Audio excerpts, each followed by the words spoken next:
पूर्णमद पूर्णमिदं पूर्णात् पूर्णमुदच्यते पूर्णस्य पूर्णमादाय पूर्णमेवावशिष्यते।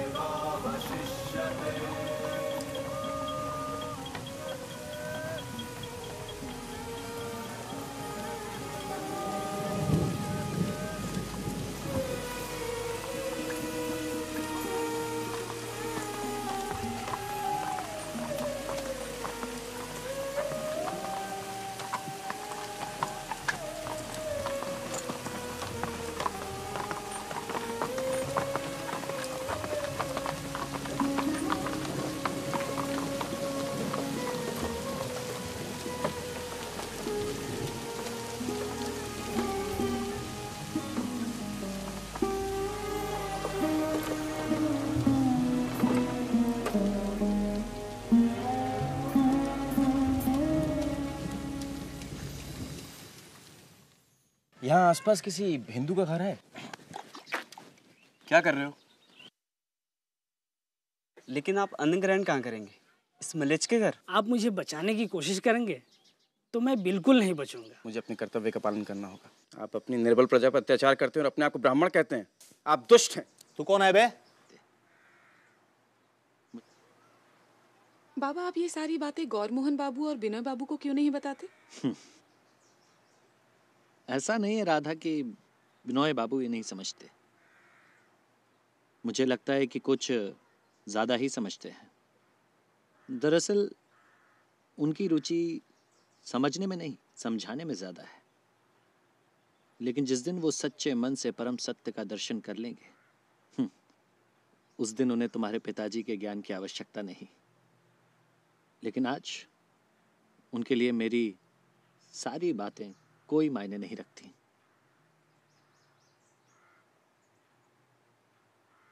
अच्छा बाबा, आज मैं भी आपके साथ प्रार्थना में बैठूं?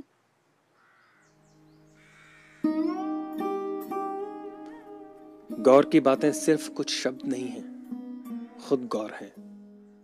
उन शब्दों में आकृति है, गति है, प्राण है, जो विश्वास और स्वदेश की वेदना से परिपूर्ण है। ये सिर्फ विचार नहीं है जिन्हें तर्क से खारिज किया जा सकता है। उनके शब्द एक संपूर्ण इंसान है, और वो ऐसा इंसान नहीं जिसे आप नजरअंदाज कर सकें। लेकिन पानू बाबू, अभी शादी में बहुत वक्त है, फिर इतनी जल्दी सगाई की क्या जरूरत है? देखिए परेश बाबू, विवाह से पूर्व कुछ समय तक मैं एक दूसरे के बंधन में बंधना अनिवार्य और आवश्यक मानता हूं। इससे दोनों के बीच एक पवित्र और मानसिक संबंध बनते हैं।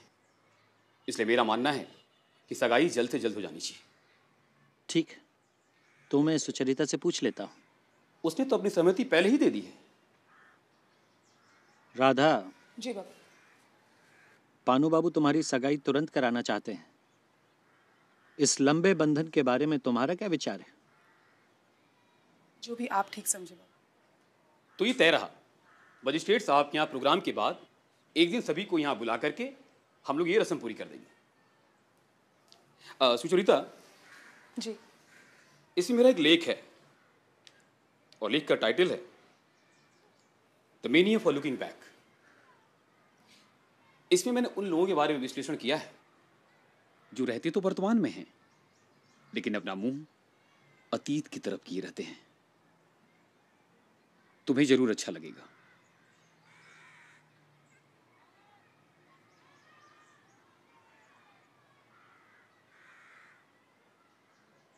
The mania for looking back. आप रुकिए, मैं अभी लेकर आती हूँ।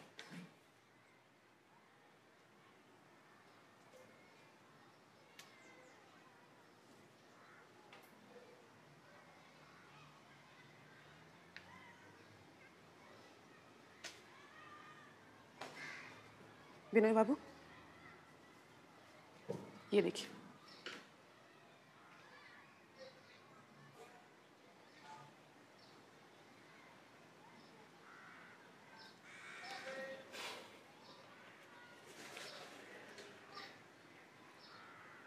गौरमोहन बाबू चाहे ना तो ऐसे लेखों की धज्जियां उड़ा सकते हैं। इतनी हिम्मत? ये लेख तो छपने के लायक नहीं है, सिर्फ व्यक्तिगत लांछन है और कुछ नहीं।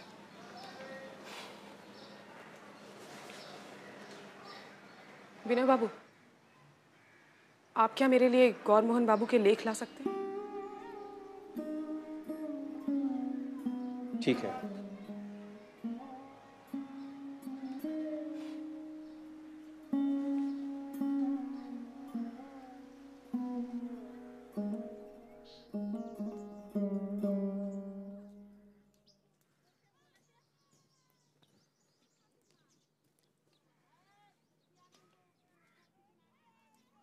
जंग का रंग लाल होता है, अमन के फूल तो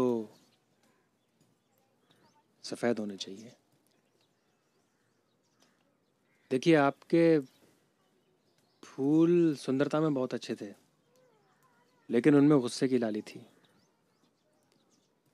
मेरे ये फूल आपके फूलों से सुंदरता में बहुत कम है, लेकिन पूरी शांति और नम्रता के साथ आपके सामने हाजिर हैं। मेरे फूल मतलब? तो क्या मैंने कुछ गलत समझा? सतीश बाबू, वो आपने किसके फूल दिए थे? वाह, ललिता दीदी ने तो फूल देने के लिए कहा था। किसे? आपको और किसे? तू बड़ा बुद्धू निकला। तू विनय बाबू की तस्वीरों के बदले तू उन्हें फूल नहीं देना चाहता था? हाँ, लेकिन तुमने ही तो कहा फूल देने के लिए। देखिए, मैं आपके फूलों पर से अपना हक छोड़ता हूँ, लेकिन मेरे फूलों के बारे में कोई भ्रम नहीं है। ये हमारे विवाद के खत्म होने के साक्षी हैं। विवाद क्या था और निष्पत्ति कैसी? माने वो सब माया था। विवाद, फूल, निष्पत्ति सब भ्रम। चमकीले पीतल को सोना समझा और सोना क्या पीतल भी नहीं निकला। लेकिन वो नाटक वाली बात तो वो भ्रम नहीं थी, लेकिन उसको लेके विवाद कैसा? और आपको क्यों लगता है कि आपको राजी करने के लिए मैं कोई जंग लड़ रही थी? आप राजी हुए, मैं कृतार्थ हुई। वैसे नाटक में हिस्सा लेना अगर आपको गलत लगता है, तो किसी की बात मानकर आप क्यों राजी हो?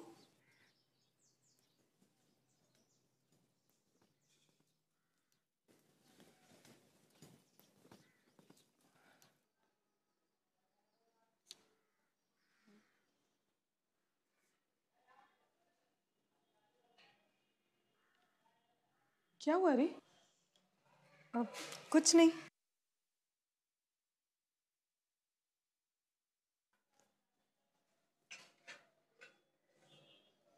कहाँ थी इतनी देर? विनय बाबू आए हैं, शायद तुमसे मिलना चाहते हैं। तू नहीं चलेगी? तुम चलो, मैं अभी आई। ठीक है, मैं आती हूँ।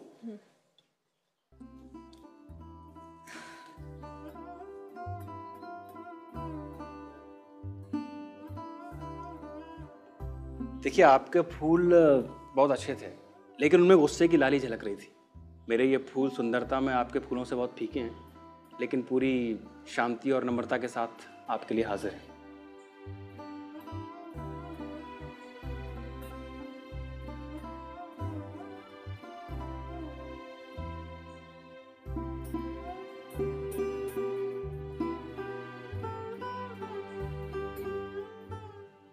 आप कब आए विनय बाबू?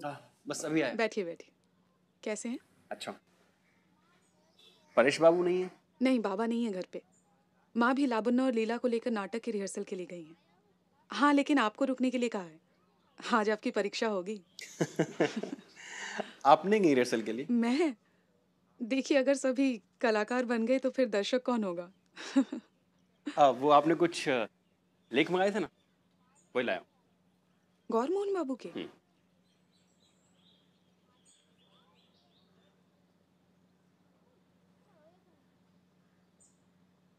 एक तो ये है, बाकी कुछ इन किताबों में है।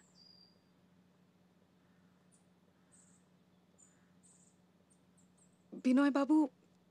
अरे विनय बाबू, भानु बाबू, आज आपके गौरमोहन बाबू नहीं आए। आपको शायद कुछ काम था उनसे। गजब बात है, आप मौजूद हैं और आपके दोस्त गायब। हाँ, वो जरा कोलकाता से बाहर गए हुए। ओ, प्रचार में निकले हैं शायद। मैं जरा आती हूँ। सुचरिता जी। तुमसे कुछ बात करनी थी। पानू बाबू, आज मेरी तबीयत जरा ठीक नहीं है, माफ कीजिएगा। विनय बाबू, आजकल आप ब्रह्म समाज की मीटिंग में नजर नहीं आ रहे हैं। हाँ, जरा मैं व्यस्त था इन दिनों।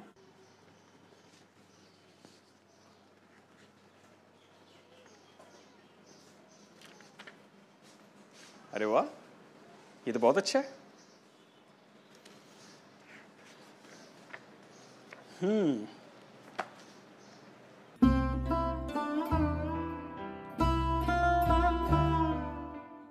चलिए सतीश बाबू, अब मैं चलता हूँ। जरा रुक जाइए ना। आज नहीं, आज मुझे बहुत काम है। अगली बार जब तुम आओ तो स्क्रैप बुक लेके आना, मैं तुम्हें और तस्वीरें दूंगा, ठीक है? चलो।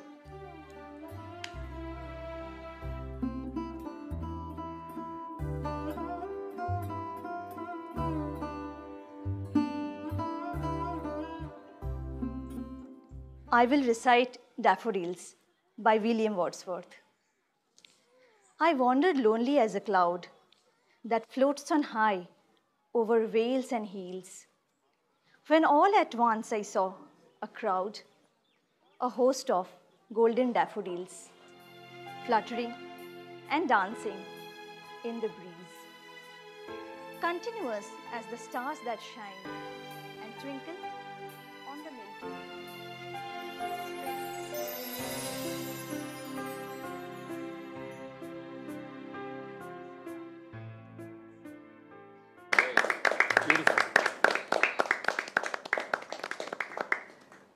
विनय बाबू, अब आपकी बारी है। आप उच्चारण की बिल्कुल चिंता मत करिए, हम आपको नाटक से पहले पूरी तरह से तैयार कर लेंगे। जी, कोशिश करता हूँ।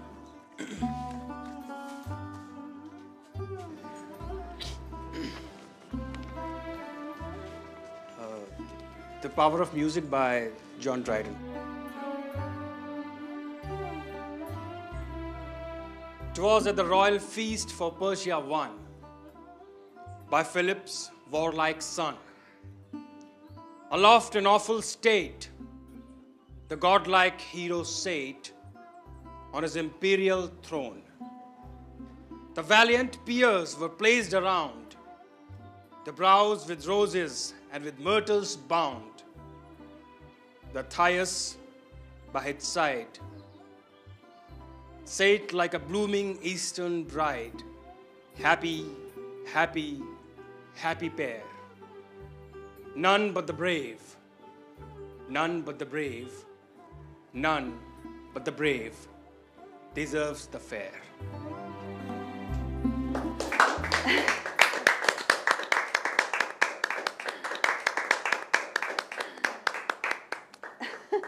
विनय बाबू, आपने तो कमाल कर दिया। अंग्रेजी का उच्चारण तो आप हमें सिखला सकते हैं। छात्रों को लेक्चर देकर आप उनका जोश बढ़ा सकते हैं। आप हमारे अखबार के लिए लेख लिखा करें ना। बिल्कुल जी, कोशिश करूंगा। मैजिस्ट्रेट साहब तो आपकी कविता पाठ को सुनकर बहुत खुश हो जाएंगे। मुझे भी इस प्रोग्राम में योगदान करना चाहिए। सोचता हूँ संगीत के सौंदर्य शास्त्र पे एक छोटा सा भाषण दूं और पैराडाइज लॉस्ट कविता से कुछ कविता पाठ करूं। इतने लंबे प्रोग्राम में हिस्सा लेने के लिए मजिस्ट्रेट आपको सम्मति नहीं देंगे। तुम उसकी चिंता ना करो, आज ही उनकी चिट्ठी आई है और उन्होंने मेरे योगदान का स्वागत किया है। ठीक है पानू बाबू, लेकिन अगर आप अपनी इच्छा पहले जाहिर करते तो प्रोग्राम को सजाने में सुविधा होती। लोलिता, अब तुम्हारी बारी है।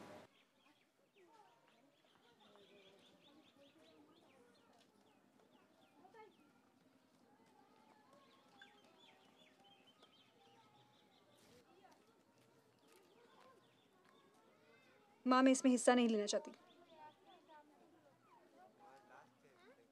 क्यों? क्या मुश्किल है बेटा? माँ, मुझसे नहीं होगा ये।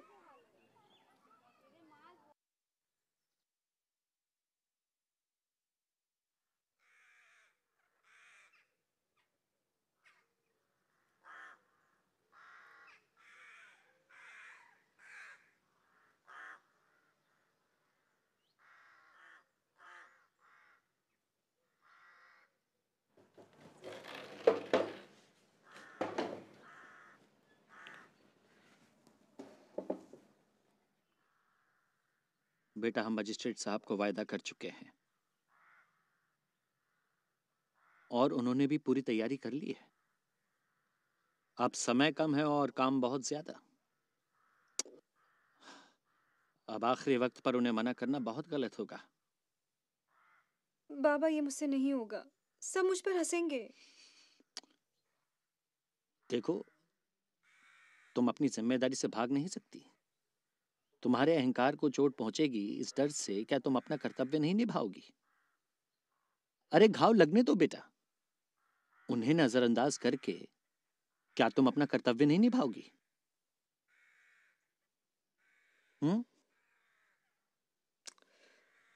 ठीक है बाबा, निभाऊंगी। शाबाश। तो चलो अभी से ही तैयारी शुरू करो। हाँ, शाबाश, आओ।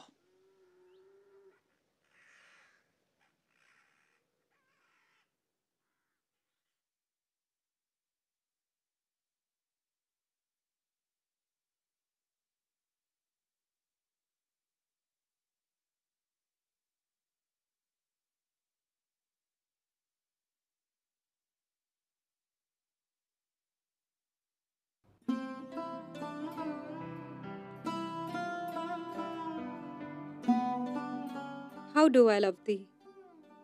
Let me count the ways. I love thee to the depth, breadth, and height my soul can reach when feeling out of sight for the ends of being an ideal grace. I love thee to the level of every day's most quiet need by sun and candlelight. I love thee freely as men strive for right. I love thee purely as they turn from praise.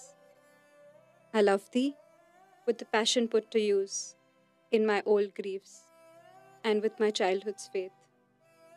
I love thee with the love I seem to lose with my lost saints. I love thee with my breath, smiles, and tears of all my life. And if God chose, I shall but love thee better after death.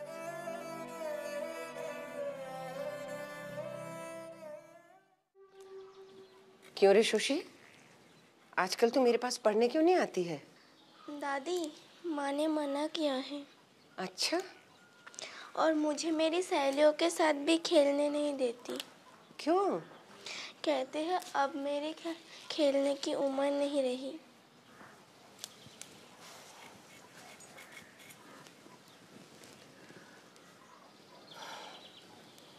हाँ, ये शोशी क्यों भाग गई? शर्मा गई। अपने चाचा के दोस्त से नहीं, पर अपने होने वाले पति को देखकर शर्मा गई।